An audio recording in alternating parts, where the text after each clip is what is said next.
Zna li najbolji student prava da korupcija nije samo ako ja ponudim 5000 državinom velikodostojniku da me zaposli?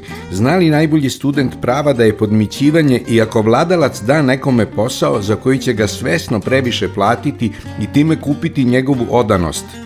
Nema ko nije uhapšen u Srbiji. Dobro, nije baš tako, ovo je omaž Abdulahu Sidranu kome se pripisuje opaska nema ko nije umro, ali nije kod nas baš sve onako kako Bog miluje. Nesimpatizere režima odvode ljudi u crnom, muškarci u civilu, ne pokazuju službene legitimacije niti značke, ali ne zato što njihove mete pružaju otpor pa nema uslova da im se, što smo videli u 1000 filmova, saopšte njihova prava, nego zato što su policajci i naročito pripadnici parapolicijskih snaga odabrali stil Šintera, gde sa bićima kojima treba nabaciti omču preko glave nema nikakvog razgovora.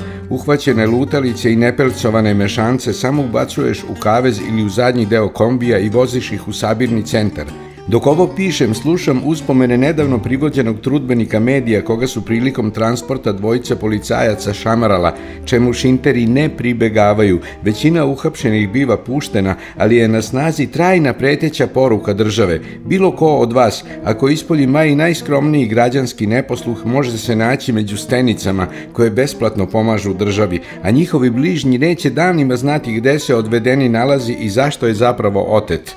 Povinovnike nasilničkog proboja blokade u Zemunu, gde je kolima srušena žena, dolazi ne zna se ko, u najmanju ruku ja ne znam. Auto ne da nije policijski, nego mi je prva pomisao bila da policija nema ni jedan tako skroman automobil. Ima ona sirotica prava i na mimikriju. Kao što postoje policajci u civilu, tako postoje i automobili u civilu, ali u tim po meni civilnim kolima sede lica koja mi izgledaju kao deda Teča i kao zet nasilnika koje su građani Zemuna sa pravom opkolili. Deluju kao rodbina koja spasava svog redova Rajana. Onda neki isto civil koji drži stranu ovima u kolima pokazuje nakratko policijsku značku, ali ne ispoljava samopouzdanje koje policajac mora da ispolji kad god se prihvati zadatka, jer služi zakonu. I zakon ne da na njega, to jest poslenika zakona, muva sleti.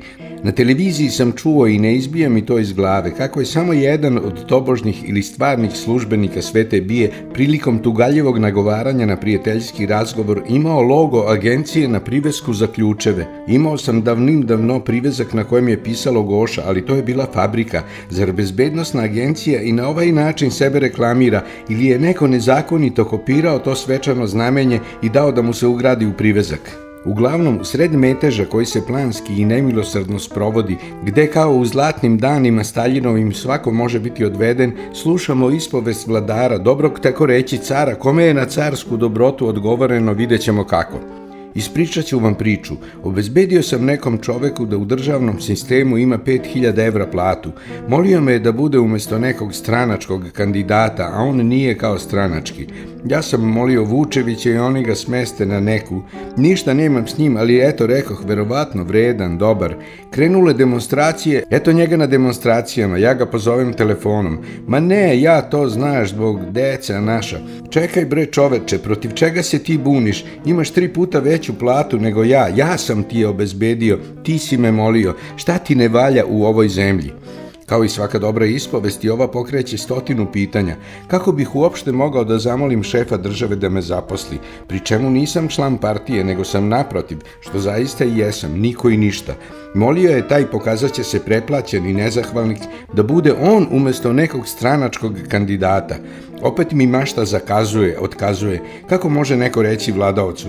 Hej, zar nije bolje da ja budem sekretar, a ne čičagliša? Ja sam nestranačka ličnost radi koje vredi odrešiti kesu. Nakon tog nezamislivog i ja bih rekao nemogućeg razgovora, a kojim se hoće reći da u Srbiji članovi partije nisu povlašćeni, nabarot, vladar moli vazala zvanog Vučević, moli ga jer je vladar otmen, a mogao bi Vučeviću to i osorno da naredi i vazal bi se opet istopio od sreće.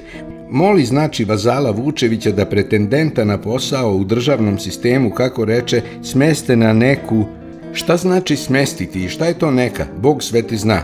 Uglavnom, nameštenik dobije platu 5000 evra. Do ovog momenta pripovetka govori o dobru, dobroti, dobrohotnosti i dobročinjenju. Primarni pozitivac čak nema ništa sa preplaćenim i samonaturenim smeštenikom, ali potonjem ne da đavo mira i ukaže se na nekom protestu. Iako su protiv vladara javno ustale 100.000 podanika, ovaj gest teške neblagodarnosti nije promakao onima koji imaju priveske sa amblemom bije.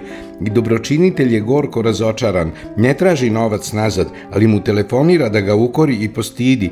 Na Tisu, iako sa preplaćenim vladar nije imao ništa. Zna li najbolji student prava da korupcija nije samo ako ja ponudim 5000 državinom velikodostojniku da me zaposli?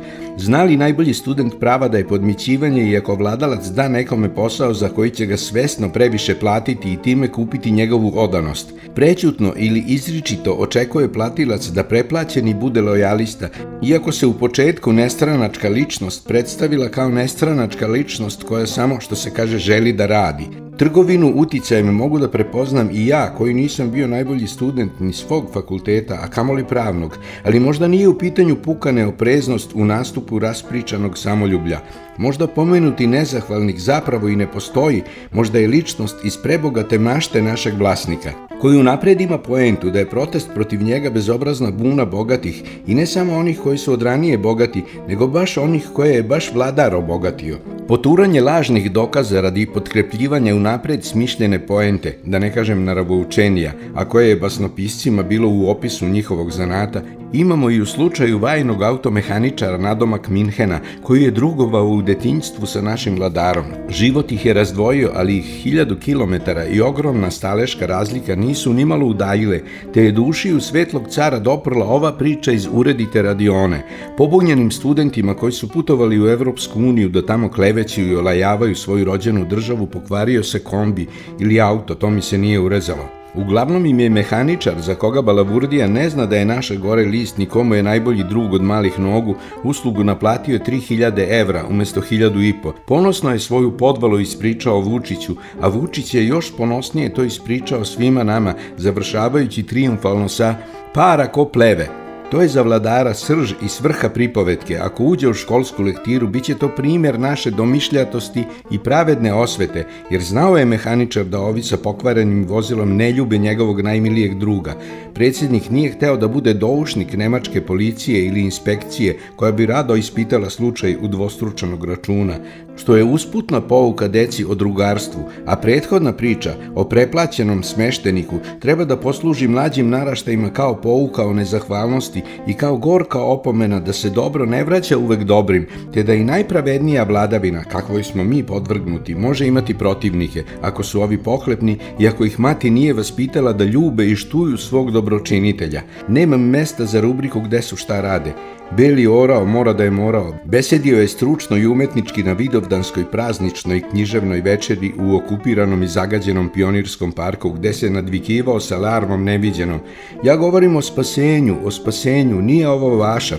Pa slažem se prvi put sa praocem belih orlova, smeštenom na neku, što bi rekao predsjednik Vučić, a to neka je Narodno pozorište. Slažem se da Ćacilend nije vašar, jer vašar je svaki, za razliku od Ćacilenda, događaj je razborit, krajnje svrsishodan, prijatan i svima koristan, koji traje jedan dan i nakon kojeg se vašarište dovodi u prvobitno stanje.